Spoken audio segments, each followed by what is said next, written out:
Bonjour les troisièmes, on va continuer ce cours de géographie. Donc on reste sur le thème 2 de géographie et on a fini donc le chapitre 1, aménager pour réduire les inégalités. On va désormais passer au chapitre 2, les territoires ultramarins français. Et on va voir en premier des territoires éloignés en difficulté, des territoires éloignés avec de fortes contraintes. Donc pour ce cours, vous aurez besoin de l'activité 1 en PDF qui sera donc à aller chercher sur Éclat. Donc voilà, c'est une carte comme celle-ci. Et je vous ai mis l'activité 1 version Paint. Alors l'activité 1 version Paint, c'est si vous n'avez pas d'imprimante chez vous, si vous ne pouvez pas imprimer, vous allez faire l'activité version Paint. Et quand on rentrera en cours en présentiel, vous me demanderez le document, l'activité 1, donc il faudra que vous le notiez parce que je ne pourrai pas évidemment imprimer pour tout le monde et savoir qui a quoi.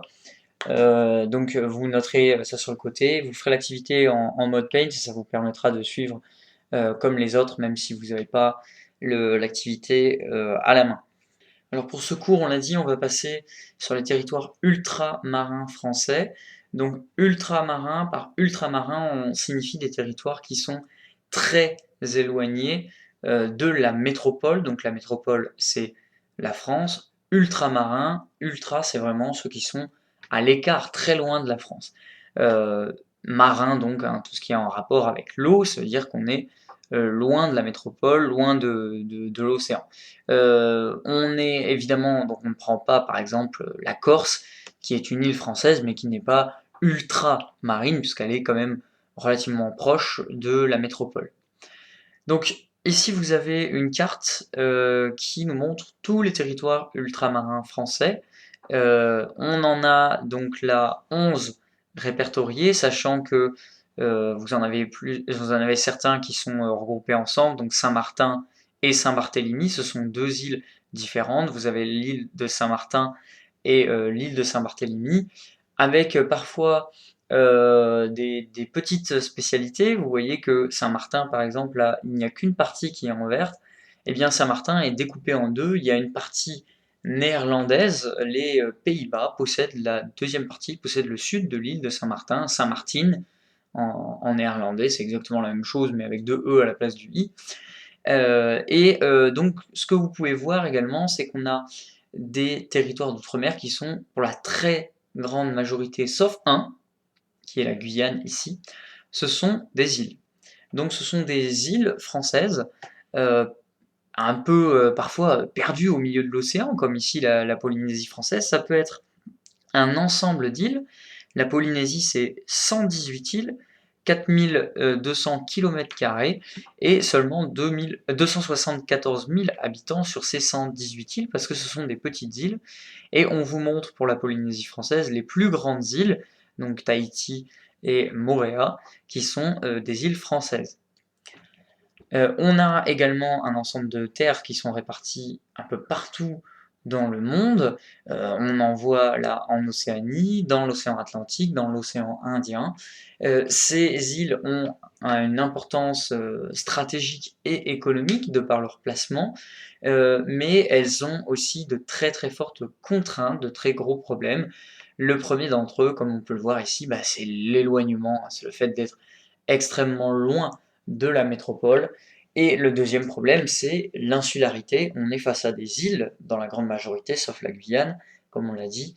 Et donc cette insularité est une contrainte, est un problème, parce qu'on est face à de petites îles qu'il faut donc aménager du mieux qu'on peut, puisque l'espace devient rapidement limité, évidemment. Donc ça va être notre chapitre, comment est-ce qu'on fait pour aménager ces territoires ultramarins? Quels sont les problèmes sur ces territoires et qu'est-ce qu'on peut faire pour les aménager et pour les rendre, pour les améliorer finalement si on veut. Donc pour ça, vous allez noter notre nouveau titre, donc chapitre 2, aménager les territoires ultramarins français. Vous continuez à la suite de votre cahier, pas besoin de sauter de page ou quoi que ce soit. On est sur le A des territoires éloignés en difficulté. Et la question qu'on va se poser, c'est quelles sont les difficultés des territoires ultramarins français. Mettez sur pause la vidéo pour pouvoir écrire ce titre et on reprend la suite. Alors on va découper ce A en deux. On va d'abord voir des territoires éloignés avec de fortes contraintes. Donc pareillement, mettez sur pause et copiez le titre du 1 et nous passerons à la suite. Alors on va commencer avec l'activité 1. Si vous avez une imprimante et que vous pouvez donc imprimer l'activité, faites-le, collez-la, ne pliez pas l'activité puisque ce sera une carte, donc évidemment ce ne sera pas pratique si vous la collez, et vous remplissez directement sur la fiche. Donc si vous avez l'activité 1, donc la voici, version papier que vous avez pu l'imprimer. Le but c'est de voir où sont les territoires ultramarins français, quels sont-ils. C'est ce qu'on va vous demander, hein. On va vous demander de les repérer, de savoir qu'il y en a plus d'une dizaine et où est-ce qu'ils sont à peu près dans le monde. Le but aussi c'est de vous faire prendre conscience que la France métropolitaine, c'est pas que la France, hein, qu'on a des territoires un peu partout répartis dans le monde, on est sur à peu près tous les continents, hein, et faire prendre conscience que la France c'est un grand pays dans la mer aussi. Alors pour cette activité, pour ceux qui ont pu imprimer la fiche, vous allez tout simplement écrire les noms des îles. Je vais vous laisser la carte donc du diaporama, celle que je viens juste de passer, pour que vous puissiez les placer correctement. Alors faites attention pour ici, donc j'ai mis les deux îles d'un coup, donc là des îles des Caraïbes et là d'autres îles des Caraïbes, donc faites attention, ne vous trompez pas, vous avez deux îles d'un coup. Donc écrivez le nom des îles et ensuite vous allez devoir repérer lesquels sont des DROM, donc des départements et régions outre-mer, et lesquels sont des COM, collectivités outre-mer. Qui sont les fameuses TAF, les terres australes et antarctiques françaises. Bon là ça devrait pas être trop compliqué. Et enfin la Nouvelle-Calédonie, territoire français semi-autonome. Pour ceux qui n'ont pas l'activité version papier, je vous montre donc l'activité version Paint. Là, l'idée pour vous, c'est de jouer un peu aux étiquettes là, de tout simplement copier-coller, on va dire, les étiquettes que vous avez ici et les mettre sur les cadrans. Alors comment ça fonctionne? C'est tout simple. Il vous suffit, alors là je vais zoomer, hop. Voilà, vous savez où placer par exemple la Guadeloupe et la Martinique. Vous allez sur sélectionner, vous cliquez sur sélectionner, vous sélectionnez le cadran, voilà. Vous prenez la Guadeloupe et la Martinique, vous la déplacez là où elle se trouve, ici, pof, et vous avez juste à la coller sur le cadran. Et voilà, l'étiquette est partie. Bon, parfois vous avez des petits résidus comme ça, c'est parce que vous n'avez pas pris tout le cadran, il suffit de faire supprimer. Donc voilà, hop, vous avez collé la Guadeloupe et la Martinique, comme ceci. Donc je vous laisse faire le jeu d'étiquettes, ça vous permet aussi d'apprendre, de vous familiariser un peu où est-ce qu'elles sont ces îles, pas vous tromper, ne pas me placer la Guyane dans les terres australes par exemple, ou me dire que la Guyane est une île, bien que ça soit une erreur présidentielle, ne me faites pas cette erreur-là. Donc, vous avez vu également que ces étiquettes ont des couleurs. Donc, une fois que vous avez fini de mettre toutes les îles au bon endroit, vous avez ici votre palette de couleurs. J'ai pris du orange, du rose, du vert et du bleu clair. Il vous suffit là de prendre le seau, ici, remplissage, et de cliquer sur le carré. Donc par exemple, si vous considérez que les DROM c'est ce qu'il y a en bleu et que c'est ça, hop, vous cliquez ici et voilà, vous y êtes. Donc voilà, je vous laisse faire tout ça et quand vous avez fait tout ça, je reprends la suite et je vous explique un peu plus qu'est-ce que c'est que ces DROM, ces COM, ces TAF, ces territoires un peu différents. Donc pour ceux qui ont l'activité en imprimante, je vous laisse la carte ainsi. Je vous la laisse aussi d'ailleurs pour ceux qui ont sur Paint, ça sera plus pratique. Donc mettez sur pause la vidéo à ce moment-là pour avoir la carte en face des yeux et pour pouvoir faire l'exercice correctement. Alors maintenant on va parler un petit peu de qu'est-ce que c'est que ces DROM, ces COM, les autres statuts. Alors vous pouvez voir que donc on a 5 DROM, donc départements et régions d'outre-mer. Alors les DROM, donc ce sont la Guadeloupe, la Martinique, la Guyane, Mayotte et la Réunion. Ces 5 territoires outre-mer sont des DROM. Les DROM, ça veut dire qu'ils sont considérés comme des départements ou des régions à part entière de la France. Euh, Ça veut dire concrètement que la Guadeloupe par exemple, c'est considéré comme peut l'être Lyon ou comme peut l'être la Bourgogne.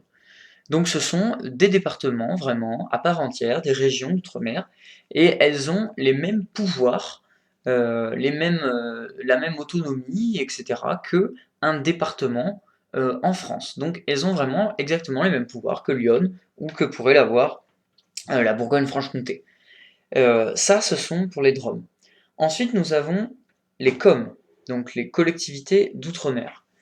Les collectivités d'outre-mer, vous avez Wallis et Futuna, donc ce sont 2 îles, les îles de la Polynésie française, je vais y arriver, l'île de Saint-Martin et l'île de Saint-Barthélemy, dans les Caraïbes, ici, et l'île de Saint-Pierre-et-Miquelon, proche du Canada, ici.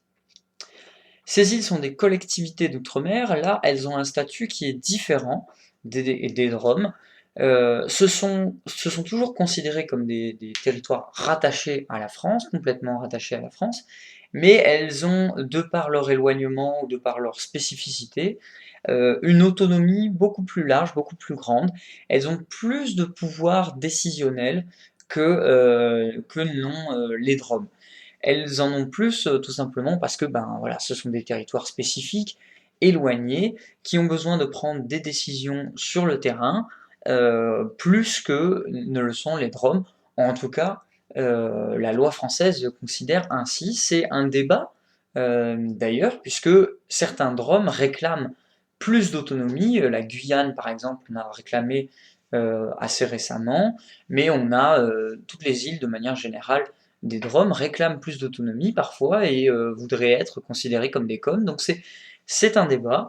C'est un débat qui est ouvert aussi dans les DROM, c'est-à-dire qu'il y en a certains qui sont contre sortir des DROM, certains voudraient être comme des COM, certains voudraient encore un autre statut. Bref, le débat des statuts de ces îles, de ces territoires ultramarins, pas que des îles du coup, est important. Ce qu'il faut retenir, en gros, c'est que les DROM, ce sont des territoires comme des départements, comme des régions en métropole. Les COM, ce sont des départements, des régions d'outre-mer françaises, certes, mais avec plus d'autonomie, elles ont plus de possibilités de décision. Ensuite, on a 2 autres territoires ultramarins qui ont véritablement un statut très différent. Le premier, on va parler de la Nouvelle-Calédonie, c'est le territoire avec le plus d'autonomie en France. C'est un territoire donc, qui est considéré encore comme français, qui est considéré comme rattaché à la France, mais la Nouvelle-Calédonie a une très très forte indépendance, pas indépendance, pardon, excusez-moi, justement, l'indépendance c'est quelque chose qu'elle réclame, mais c'est une très forte autonomie, ma langue a fourché. Donc la Nouvelle-Calédonie, c'est un territoire avec une très forte autonomie. Il y a un parlement néo-calédonien, il y a la possibilité de faire ses propres lois, etc. Mais avec toujours le rattachement à la France. Il y a eu un référendum pour l'indépendance cette fois-ci, donc c'est-à-dire faire en sorte que la Nouvelle-Calédonie soit un pays qui a été organisé par la France. Et il y a eu un vote, donc assez récent, je ne me rappelle plus de l'année honnêtement, mais ce vote a échoué pour les Néo-Calédoniens, c'est-à-dire que la Nouvelle-Calédonie n'a pas voté pour sa propre indépendance. C'est pas passé très très loin et chaque fois qu'il y a un nouveau référendum, parce que c'est pas la première fois, les scores des indépendantistes avancent.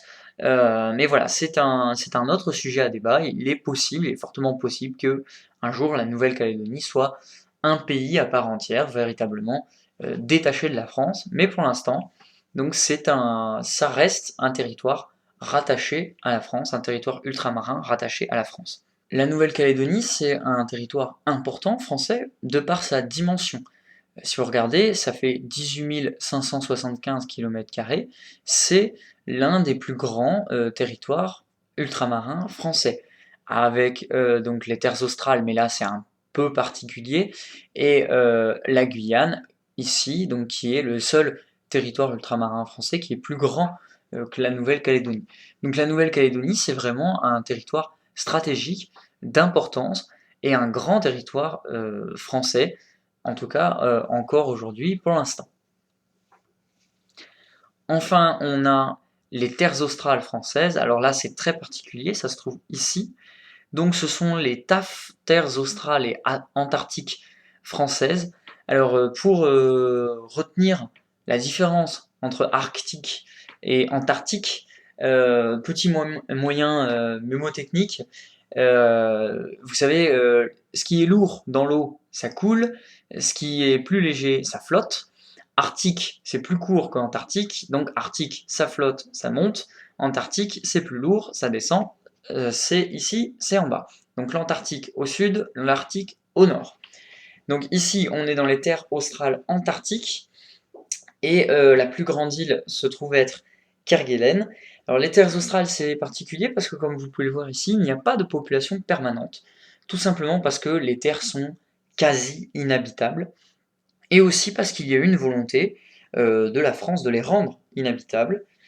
Ce sont des territoires donc où il y a un extrême froid, puisque vous êtes proche de l'Antarctique, et on a décidé aussi de préserver ce territoire parce qu'il y a dans les îles de Kerguelen et les terres australes de manière générale, une population animale unique, une population végétale aussi, et les terres australes sont en réalité une énorme station scientifique de biologie, biologie marine, de biologie animale, de biologie végétale aussi, donc tout ce qui est en rapport avec les sciences. Euh, on a d'énormes expériences scientifiques en termes de biologie qui sont réalisées dans ces terres australes et qui ne sont donc pas exploitées. En tout cas pas de manière économique, mais vraiment seulement de manière scientifique. Donc on n'a pas de population permanente parce qu'on a un relais, c'est-à-dire qu'on a des scientifiques qui vont venir pour des missions sur les terres australes pendant quelques années, puis ils vont repartir, et donc on n'a jamais une population fixe. On peut être à quelques centaines d'habitants, comme on peut être à quelques milliers. Ça va dépendre de la population scientifique qui vient sur ces terres australes. Alors dernière chose qu'il y a à dire sur ces territoires, c'est que ces territoires permettent à la France de profiter d'une grande ZEE. Alors ZEE, zone économique exclusive. Donc la ZEE, c'est, vous prenez une île, par exemple la Martinique, et tout ce qui est autour de cette île sur une certaine distance est considéré comme exclusive du pays qui possède l'île, et seul ce pays peut exploiter, explorer et aussi sécuriser cet endroit. La distance en question, c'est 200 000 marins, soit en gros 370 km. Donc vous partez de l'île, vous faites 370 km et vous faites le tour autour de ces 370 km autour de l'île. Tout ça, ça vous appartient, seulement à vous. Ça, c'est quelque chose qui est respecté de manière internationale, puisque c'est une convention véritablement internationale, donc tous les pays le respectent, c'est pas juste une loi française, c'est c'est une règle qui est respectée dans le monde entier depuis déjà des années, depuis les années 60 d'ailleurs, il me semble. Donc la ZEE, c'est un énorme avantage pour la France, puisque évidemment, nous avons une quantité d'îles absolument extraordinaire. Sachant que île, c'est très large. Ça peut être une grande île, là, comme la Polynésie française, vous avez 118 îles. Le moindre caillou qui dépasse de l'eau peut être considéré comme une île. Si vous prenez la Polynésie française, ça veut dire qu'en gros, à peu près tout ce qui tourne là autour de ces îles dans ce coin-là nous appartient à la France et seulement à la France. C'est important parce que donc déjà ça permet un territoire, par exemple un territoire de pêche, ça permet aussi un territoire d'exploitation de tout ce qu'il y a sous l'eau. Et la grande question évidemment qu'il y a derrière cette ZEE, c'est la question des pétroles, des gisements sous-marins. Donc ça va être du pétrole, du gaz, en particulier vraiment le pétrole. Donc savoir si plus tard, ben, autour d'une de ces îles, il n'y aurait pas un gisement de pétrole qui traîne, on va chercher un petit peu, et si on trouve un gisement de pétrole, il est à nous, et simplement à nous, et on peut l'exploiter comme on veut. Donc c'est un avantage économique extrêmement important. La France, c'est la deuxième ZEE mondiale, c'est la deuxième plus grande ZEE mondiale. Donc c'est vraiment un avantage économique extraordinaire. Et c'est pour ça que les territoires ultramarins français sont si importants pour la France. C'est vraiment un territoire, ce sont des territoires stratégiques. Donc maintenant, on va écrire la trace écrite. La France possède 12 territoires ultramarins très éloignés de la métropole française. On en trouve dans les Caraïbes, en Amérique du Sud, dans l'Océanie et même proche de l'Antarctique. À l'exception de la Guyane, il s'agit d'îles souvent petites. Voir carte des territoires ultramarins, donc ça c'est votre activité 1. Ces territoires donnent à la France la deuxième plus grande ZEE au monde, ce qui est un grand atout économique et stratégique, voire activité 1. Vous avez un mot souligné, donc maintenant vous connaissez la musique, ça signifie qu'il y a du lexique. Donc ZEE, zone économique exclusive, espace maritime autour d'un territoire côtier qu'un État peut explorer, exploiter et protéger seul. Alors maintenant, on va zoomer sur une île française un petit peu pour voir les contraintes de ces territoires ultramarins. On a évoqué une première contrainte, c'est l'éloignement de la métropole. Maintenant, on va zoomer un petit peu pour voir quelles sont les contraintes qu'on retrouve dans ces territoires. Alors, il faut savoir que, évidemment, chaque territoire a ses contraintes propres, mais on a des contraintes quand même qu'on retrouve à peu près sur toutes les îles et sur tous les territoires ultramarins français. Sur toutes les îles en particulier, le gros problème, ça va être le relief. On a des montagnes, donc là, on voit que tout ce qui est en grisé, c'est une altitude supérieure à 1000 mètres. Là, on est sur une carte ici de l'île de la Réunion. On va commencer par ça. Donc la nature, c'est une carte. On est sur l'île de la Réunion. On est en 2016 et c'est une carte venant du livre scolaire. Et donc notre sujet, c'est des îles avec de fortes contraintes. Alors donc on trouve, comme j'ai dit, donc des montagnes. On trouve également, comme vous pouvez le voir, des volcans et des volcans actifs. Sur l'île de la Réunion, on en a deux, le Piton des Neiges et le Piton de la Fournaise, et ils rentrent en éruption assez régulièrement.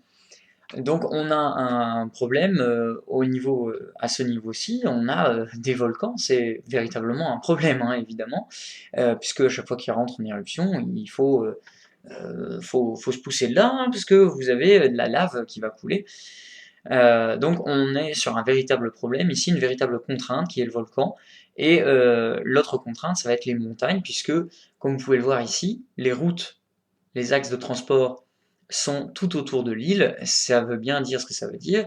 Les espaces les plus pratiques pour la construction, les plus aménageables, sont sur les bords de l'île, et là on a seulement cette route-là qui va couper l'île en deux, mais donc ça signifie que au niveau de l'aménagement, on va être obligé de se mettre plutôt proche des côtes. Vous pouvez voir aussi que, regardez où sont positionnées les villes, pardon.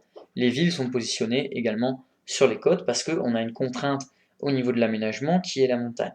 Une autre contrainte qui est sous-entendue ici, on a d'ailleurs avec le nom, c'est le vent, les côtes au vent, le côte sous le vent. Donc vous avez des forts vents tropicaux et en plus des volcans sur les îles, sur certaines îles, notamment celle des Caraïbes, vous pouvez avoir des tempêtes tropicales régulièrement tous les ans. Vous avez une tempête tropicale, donc ouragan, tornade. Bref, vous avez des contraintes qui sont extrêmement fortes sur ces îles et qu'on n'a pas en métropole, en particulier le volcan actif et les tempêtes tropicales, on n'a pas ça en métropole. Donc il faut justement des réponses adaptées à ces territoires ultramarins. Une autre contrainte qu'on retrouve cette fois-ci en Guyane, ici vous êtes face à une photographie montrant la forêt guyanaise depuis donc un endroit qui s'appelle la Savane Roche Virginie. La photo a été prise par Monsieur Delorme et on est en 1999. Et là, vous êtes face à une grosse contrainte naturelle en Guyane, c'est la forêt tropicale. Si on prend l'île de la Guyane, c'est la grande majorité, l'île, pardon, le territoire de la Guyane, c'est la grande majorité du territoire, c'est une forêt tropicale. Vous êtes vous êtes dans la forêt amazonienne d'ailleurs, donc c'est un territoire de jungle qui est évidemment très très difficiles à aménager, très très difficiles à contrôler aussi, difficile de créer des bâtiments, difficile d'avoir même simplement des routes. Donc voilà, vous êtes sur un territoire avec une contrainte naturelle extrêmement forte, qui est la forêt, et qui empêche l'aménagement, ou en tout cas qui le rend très difficile. Enfin, donc voilà, les territoires montagneux que vous pouvez voir, vous avez par exemple ça s'appelle un cirque, c'est un espace de montagne, un espace plutôt plat entouré d'un espace de montagne. Donc là, vous êtes dans le cirque de Mafaté, sur un îlet, c'est-à-dire une petite île à côté de la grosse, l'îlet de Marla à La Réunion, qui n'est accessible seulement à pied ou en hélicoptère. On est là en 2016. Donc vous avez des endroits à La Réunion qui sont difficilement accessibles, on ne peut pas y aller, il n'y a pas de route. Concrètement, il n'y a pas de route à part à pied, en hélicoptère. Donc voilà, c'est des territoires complexes au niveau de l'aménagement parce que vous avez des contraintes qui sont énormes. Difficile là d'aller construire une ville bien plate comme il faut avec ces montagnes de partout. Et donc voilà, on a des contraintes très fortes sur ces territoires ultramarins. Donc on va écrire la trace écrite qui résume ce qu'on vient de dire. Les territoires ultramarins français ont de fortes contraintes naturelles, comme des volcans actifs, La Réunion, Guadeloupe, Martinique, des montagnes, des jungles, Guyane, ou encore un très grand froid, donc on en a parlé, avec l'île de Kerguelen. Certains de ces territoires sont également exposés à des catastrophes naturelles récurrentes, exemple, tempête des Caraïbes, éruption volcanique. Enfin, quand vous avez écrit l'ATE, et ce sera le mot de la fin, on va écrire le lexique